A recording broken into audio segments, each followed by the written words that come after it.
నమస్కారం అండి, ఎలా ఉన్నారు? ఈరోజు మీకు ఒక కొత్త క్షేత్రాన్ని పరిచయం చేస్తా. బాపట్ల జిల్లా కొరిసిపాడు మండలంలోని మారుమూల గ్రామం రెడ్డిపాలెం. ఈ గ్రామానికి ఓ విశిష్టత ఉంది. అదేమిటంటే స్వయంభూ సుబ్రహ్మణ్య స్వామి క్షేత్రం. ఇక్కడ ఇంతటి గొప్ప క్షేత్రం ఉందని చాలామందికి తెలియదు. దశాబ్దాల క్రితం స్వామివారు ఈ గ్రామంలోని చిన్న పురిపాకలో పుట్ట రూపంలో వెలిశారు. వివాహం తర్వాత సంతానం లేని వారు ఈ ఆలయానికి వచ్చి పూజలు చేయించుకుంటే చాలు, వారి కోరిక ఖచ్చితంగా తీరుతుంది. ఇలా ఈ క్షేత్రం ఎంతోమంది జీవితాల్లో వెలుగులు నింపింది. ఒంగోలు నుంచి ఇంకొల్లుకు వెళ్లే దారిలో రాచిపూడికి సమీపంలో రెడ్డిపాలెం ఉంటుంది.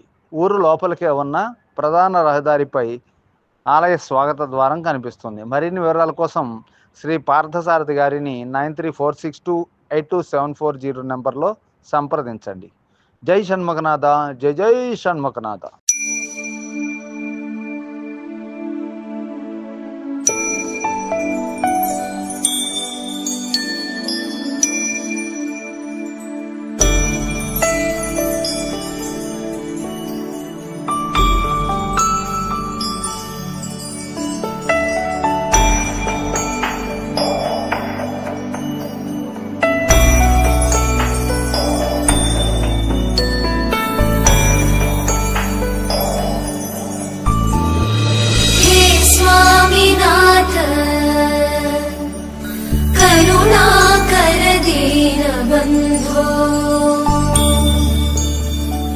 श्री पार्वतीश मुख पंकज पद्मबन्धो श्रीशादिदेव गणपूजित पादपद्मा वल्लीसनाथ मम देहि करावलम्बम् देवाधिदेव सुत देवगणाधिनाथ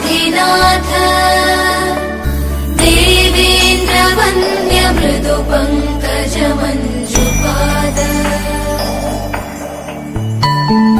देवर्षि नारद मुनीन्द्र सुगीत कीर्ते वल्लीसनाथ मम देहि करावलम्बम्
లక్ష్మమ్మ, మాది చీరాల. నేను 1998వ సంవత్సరం నుంచి ఈ రెడ్డిపాలెం సుబ్రహ్మణ్యేశ్వర స్వామి దేవస్థానానికి రావడం జరిగింది. నేను సంతానం కోసం ఇక్కడికి వచ్చానండి. నా ఆరోగ్యం బాగలేక హాస్పిటల్కి వెళ్ళడం జరిగింది. అక్కడ నీకు సంతానమే కలిగే అవకాశం లేదని నాకు డాక్టర్లు చెప్పడం జరిగింది.